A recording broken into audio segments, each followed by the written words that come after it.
This car is too small for two big hammers like this. We'll have to go with mine. Mine's bigger. I don't think you're worthy of that hammer. Am I not worthy? Hold on a second. Let's see. Oh! Oh! See, I am worthy.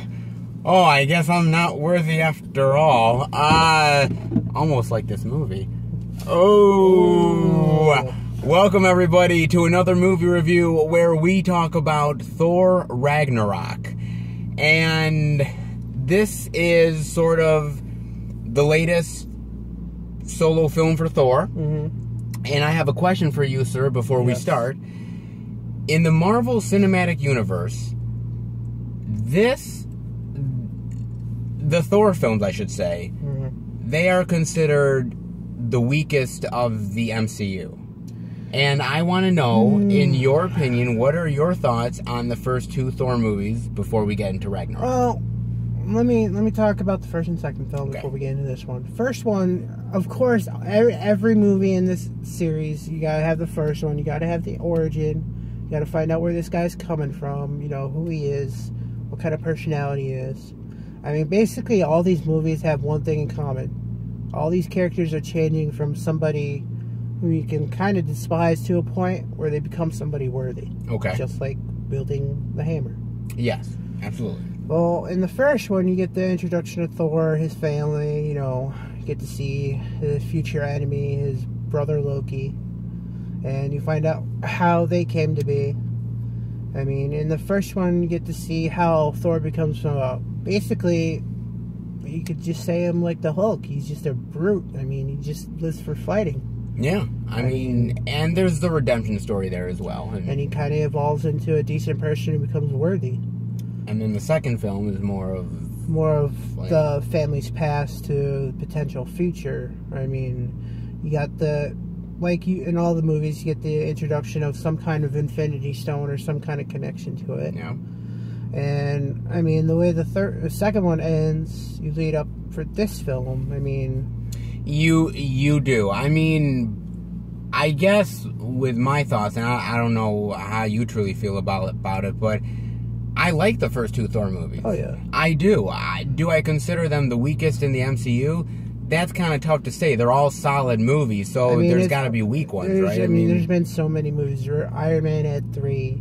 We had 2 Avenger movies. We've had 3 Captain America movies. Yes, we've had 1 Ant-Man. We've had a bunch of them. I mean, it's a lot of area to cover. It's a lot of area to cover, and some movies are better than others. I tend to like the Thor movies a lot, and I was really excited about seeing Thor Ragnarok because I thought the trailers were absolutely awesome. But number one rule: never trust the trailers completely, because a lot of the time they always use the best parts. Well, just like the last review I did with Nick for Suburbicon, don't trust a trailer sometimes. I mean, I'll say before we get into this film, I didn't think this movie was horrible. I thought it was like right on the deadline middle. Yes, it's for me it's right in the middle too, but really to get into it, where do you want to start with Thor Ragnarok, sir? Well, let's give you a little continuity of what's happened. It's been, Thor, the last movie, which one was, last one he was in was Ultron. Well, it was Ultron. He had seen visions of Ragnarok, yes. So basically this is up to him now. He's been looking for answers, trying to find out how Ragnarok's going to start up, or at least how it's going to progress. Yes. And, I mean, you get him in the beginning of this film. You actually see in the trailer, so I'm not spoiling anything. You see him all chained up, trying to find answers. Yeah. You do. He says, hey, this is why I'm here, etc., etc., yes. I mean, and then you get kind of... He completes in the beginning of the movie, completes what he needs to do to find out how Ragnarok's going to start up, or at least potentially start up. Then he decides to go home. Yes. And he's kind of confused because a lot's happened since he's been at Asgard the last time. Yes. A ton has happened, yeah. I mean, certain people aren't there anymore, or at least have been declared enemies of Asgard, and you're wondering what's been going on since then. And even when he goes to see his father, he's like, he notices it's just weird. Yeah, it's just weird and it's just off. Mm-hmm. Yeah. Then kind of hard to say without giving any major spoilers. Well, I mean, we won't really get into spoilers yet, but we will later on in the review get into spoilers. The thing about it is that the plot is fine. Mm-hmm. The plot is fine. The idea that they're trying to stave off Ragnarok. Mm-hmm. They don't want Ragnarok to happen. The idea of Hela, that is in the movie, who is trying to take over Asgard. She's this very powerful, vindictive person. And the idea that Thor ends up getting caught up in this and ends up, through certain circumstances, getting captured on another planet. Mm-hmm. And pretty much most of the stuff you see in the trailers. And in the trailers, the arena, Hulk, all that jazz. For me, God, where do I want to start with this? I'll go with the acting. Mm-hmm. I thought the acting was decent. Mm-hmm. I thought Chris Hemsworth is still pretty good as Thor. Mm-hmm. I still think he is. I still like Mark Ruffalo as Banner and the Hulk. You notice they made him look a lot more like him in the Hulk version. When he goes from Banner to Hulk, you can really see it in the face. Yes, you can see. I think they've done that in other movies, but there's more too. I like Tessa Thompson in it. Mm-hmm. But Tessa Thompson was good. Carl Urban. It's been a while since I've seen him in anything. Man, I like Carl Urban in this movie. I really do. He's only got a minor role in this film, but I think he pulls it off for what he had. I thought fine. Kate Blanchett. Yeah. Absolutely awesome as Hela. She does an amazing job. First time I saw the trailer with her, I was like, who is that? She looks so familiar. I was like, man, spot on casting. She did a fantastic job. Jeff Goldblum. He was probably one of the kookiest characters in this film. I mean, if I read at least the synopsis for the characters right, his character is supposed to be the older brother of the Collector from Guardians of the Galaxy. I didn't get any of that from this movie. Well, I mean, you kind of see it in the face, and the similar way that they're painted up, and it did say it in the thing. At least in the comics, they are brother.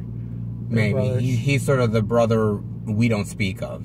He's kind of the brother that did a little much too partying back in his day. Partying, and as they say on the ship, he had his orgies and everything. So I mean, that part I was like, oh my god, they're on his luxury orgy ship. I'm like, that's terrible. You don't want to touch a thing. Oh my god. Him. I mean, Anthony Hopkins comes back in a very small role as well. I mean, you get an explanation of what happened to Odin in this one. Yes, you also have a cameo appearance by Benedict Cumberbatch as Doctor Strange in this movie as well. Still a badass for 5-10 minutes he had. Still a badass, and I really also enjoyed, the actor's now... Which one? Loki. Yep. Tom Hiddleston, thank you. I think he still does a good job. I think these actors generally in the movie, I think they do a pretty decent job for what they got. I mean, they're not terrible. I mean, the parts that I did like was like the stuff in the arena that looked really good from them. Yes. Very well done. Yes, absolutely. I mean, it's not easy doing alien planets. No. I mean, coming up with new creative ideas to make what these new planets. It's not easy to do, no. I mean, you do see a couple new characters from the comic. If you ever see, there's one of the Hulk movie, the Hulk Battle Planet one. You do see characters from that. From Planet Hulk, yeah. Yep. I mean that we're gonna get into a part of this review now. Not really spoilers yet, but the comedy aspect of this movie. Oh Lord. Oh boy. Look. My thought about this right off the bat, and I don't know what yours is, but my thought is like, okay, look. When you set up the tone of the Thor movies from the beginning and the second film, not saying you can't diverge from that tone a little bit, but where they go with this... 180. you're right. It's a 180. This is wall-to-wall a comedy film. Make no mistake about it. The other ones were like a darker, more serious, like ominous potential tone. But it had those moments of comedy at times. Yeah. This was a flat out, like, I thought I was gonna see, like, you know, like Rodney Dangerfield, the ghost of Rodney Dangerfield, like come out of the movie. Come back as asgardian, so I still don't get no respect after 6,000 years. I still don't get no respect. You know, I was shocked by it. I was incredibly shocked by it. I don't know about you, Bob, but only kind of. I mean, there was a couple funny parts. I'll give it that. I mean, the only ones that ever truly make me laugh, no matter what, is honestly anytime I see Stan Lee in these movies. Yeah, but I mean, what is your thought of the tone going completely 180? Honestly, yeah, I understand they were gonna go towards something like this, but doing small steps. Don't do it a huge, like almost the most in the film. Make it like dark and serious, and then try to make give it a little hints of comedy. But we're dealing with Ragnarok. We're dealing with a very serious thing of the death and destruction of Asgard, the home world. Many characters dying and perishing, and we're turning this into almost like the comedy of an American Pie movie. Like, call it Asgardian Pie. Shit, you might as well have. I mean, where's Jason Biggs when you need him? Like, I mean, damn. I mean, even some of the there's like one scene where we see a little play being done, and we see spoiler alert. Certain actors playing. Who we got? We got Sam Neill playing Odin. Yeah. We got Matt Damon playing Loki. I forget who that other person was who played Thor. I'm like, damn it, I forget who it is. I'm like, Thor has just got like a big question mark. If it's like, this is not how this happened. And I have the same question mark as Thor. What the hell am I watching? I know he's like when he gets there and he sees all that. I'm like what? What is it? Let me tell you something. The biggest downfall of this movie is its tone. Is the comedy tone is what I think brings this movie down. I'm going to tell you something. I think the look of the film is very bright and colorful. I think it looks good. I think that... I thought some of the music was decent. I thought the music was decent as well. Charlie and Chocolate Factory, I didn't think I didn't like that either. This movie is directed by Taika Waititi, and he is sort of a New Zealand filmmaker, and he's done a lot of sort of comedy type movies, like I believe What We Do in the Shadows he did, which was a very, very cool little dark sort of comedy movie. And I gotta admit, I mean, I think he knows how to shoot a film. It's well shot. And I think he knows how to like take care of the actors as far as like the acting is concerned. But I don't know if he was the right fit for this movie. Yeah. Because he took the tone and just completely turned it into a comedy movie. And I gotta tell you, that was the biggest mistake.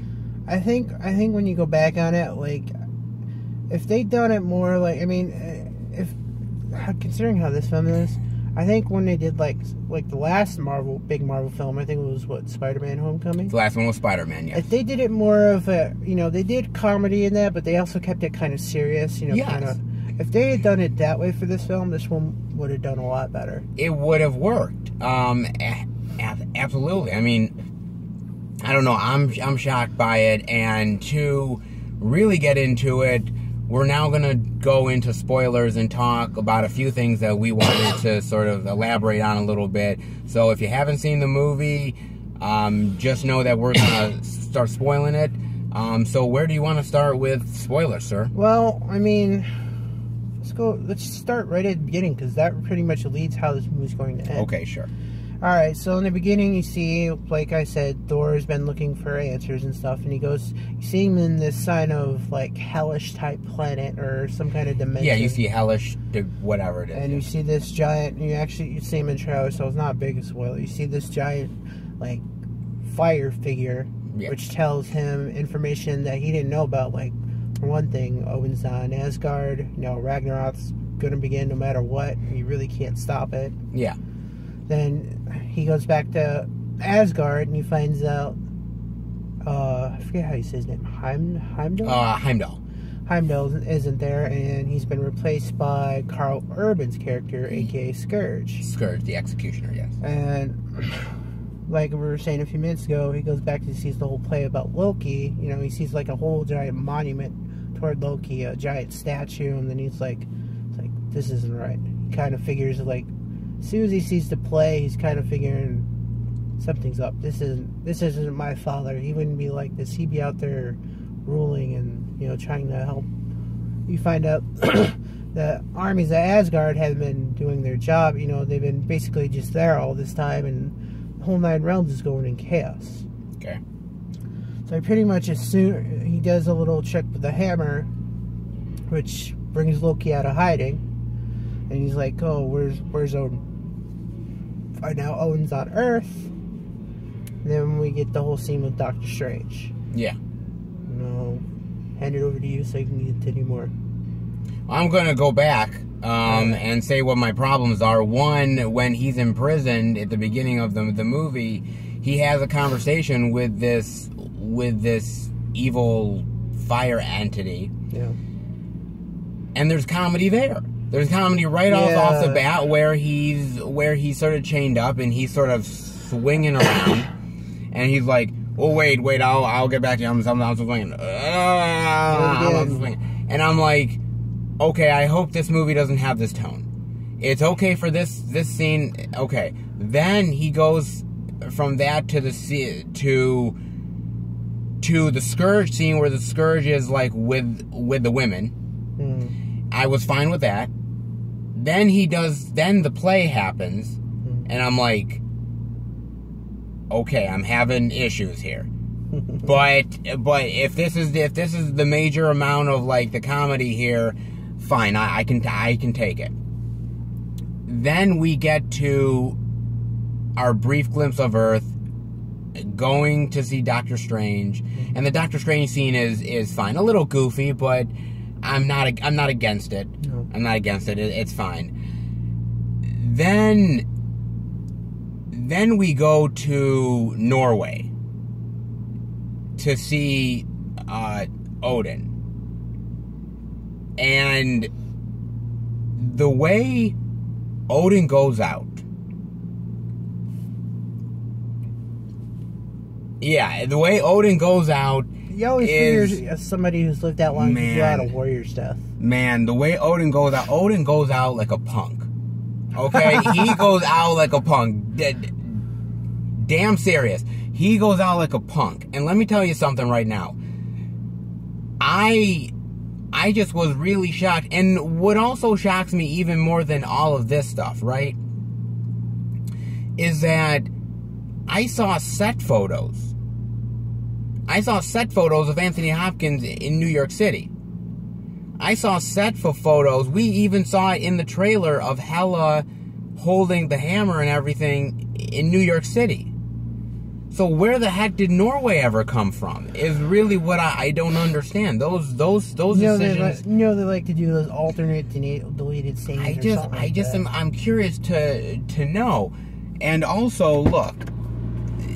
You know, the way he goes out, I didn't like the way he went out. And then Hela shows up. Hela destroys the hammer. Pretty easily. And I know you had problems with that. Well, they said that thing was practically indestructible. I'm like, how the hell did she destroy it?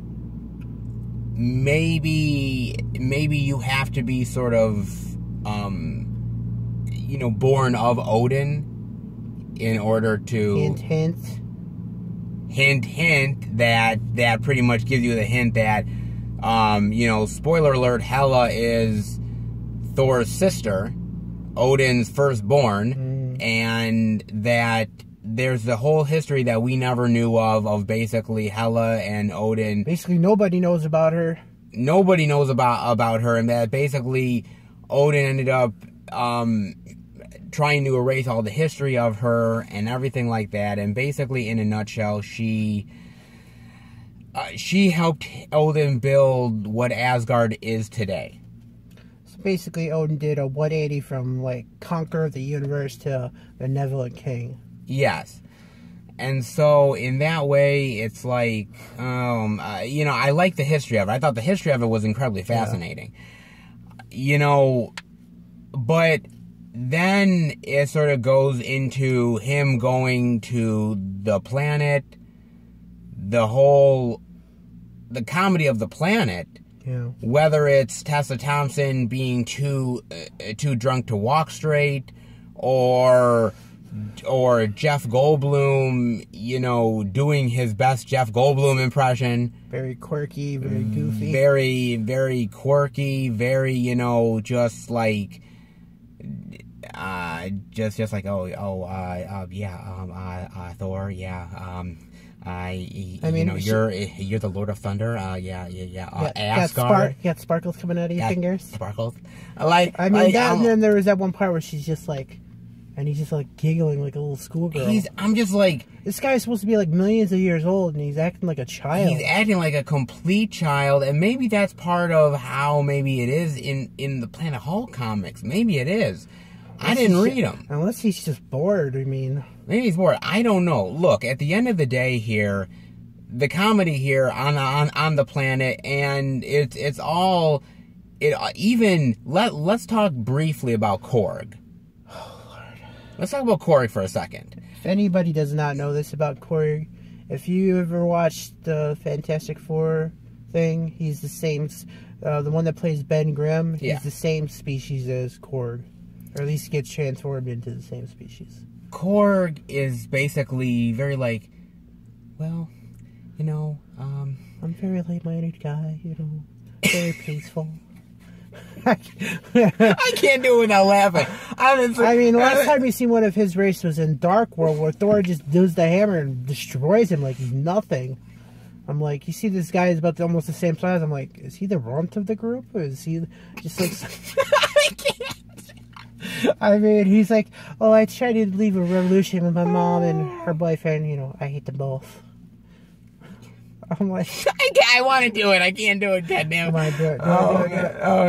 Look how red he's getting. Oh my god, it's so terrible. And like again, just the comedy aspect of it it just brings it down, and I never felt like any sort of danger. I will say this much though: I think the action sequences are pretty good. Yeah.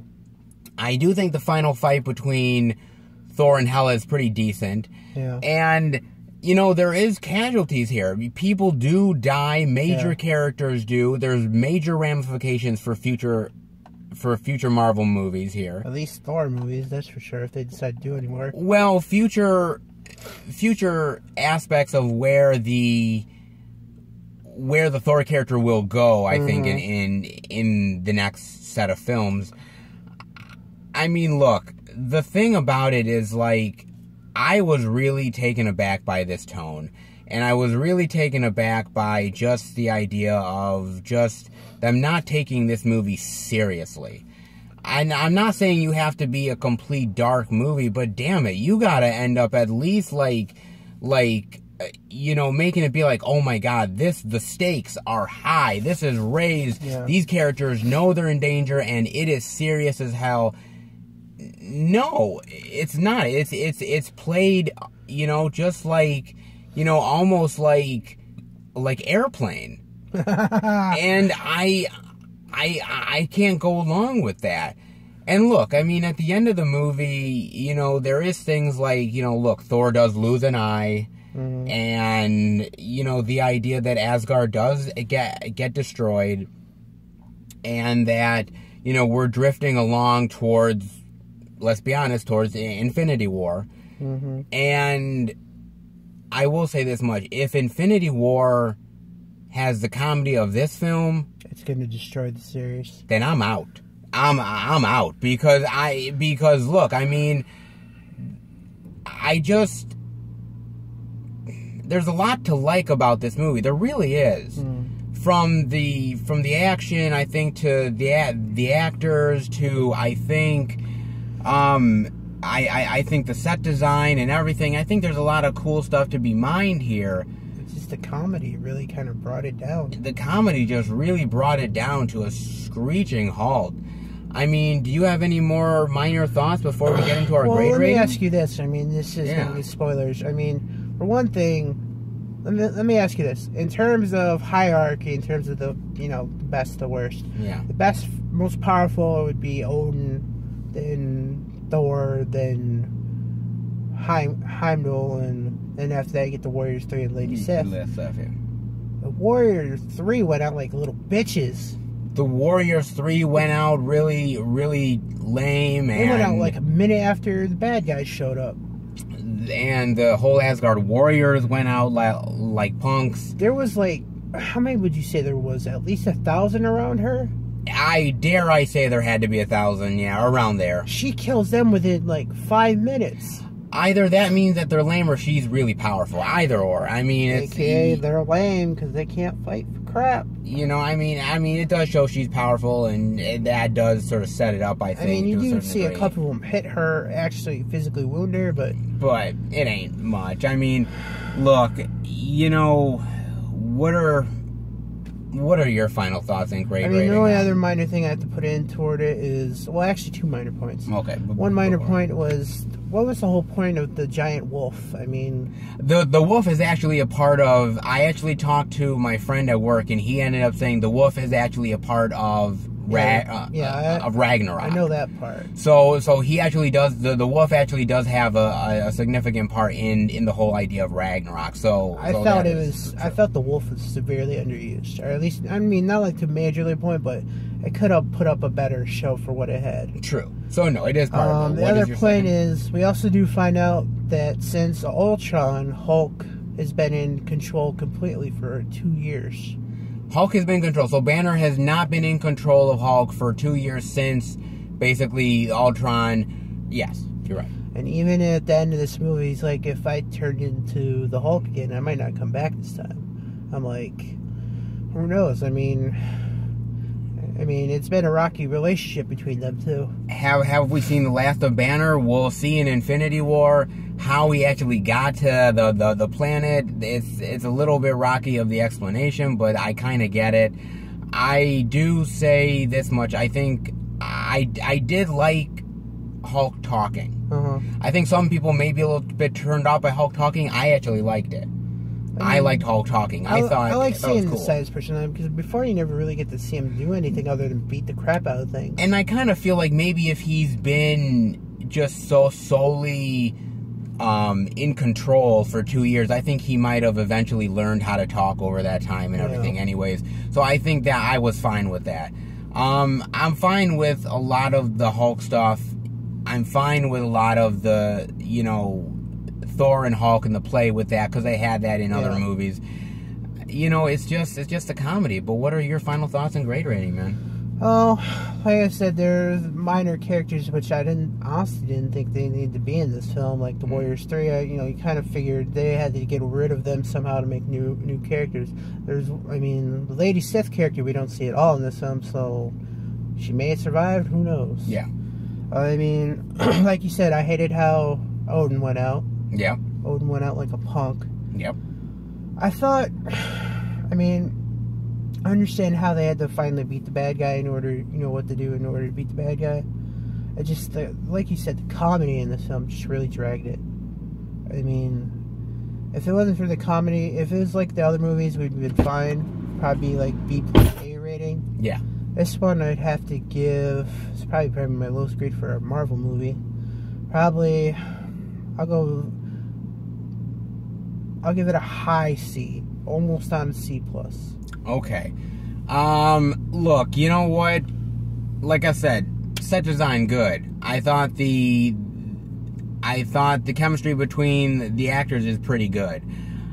Thor is still great, Chris Hemsworth still brings it to a certain degree. Everyone around him is pretty decent. The action is pretty cool, but that damn comedy is killing it. They turn Thor at times into a buffoon. Jeff Goldblum, is hamming it up, not in a good Jeff Goldblum way, by the way. I thought it just turned into a dumb comedy, which just happened to be a Marvel movie. And that is the one thing that's dragging it down. For me, it's a 50-50, and I'm going to say that it's easily probably, I'm going to give it a low C+. We're not too I'm far just away. a hair above you, but it ain't much, man. And, you know, like I said, if it wasn't for some of the cool action scenes and some of the Hulk stuff and some of the, like, stuff with Cate Blanchett as Hela, man, it might be dragged down to a lower grade rating. This is definitely, by far, to me, I think, one of the weaker Marvel efforts. And it's a real shame because it was a movie I was really looking forward to. I mean, when we first saw the poster that they had for it, I was like, oh man, this is like an interesting film. Yeah. Well, I mean, I know. they all can't be. They all can't be A pluses. So there you go. So far, there's only two that I think could have been better. This one and probably Iron Man 2. Yeah, but I mean, I don't know. So that'll do it for the movie review. I hope you guys enjoyed it. If you did, definitely give it a thumbs up. And we want to know what your thoughts are. Did you see it? What'd you think about it? What'd you think about our thoughts? Please let us know. We'd love to hear from you. And we will be back next time for another movie review. Take care, guys.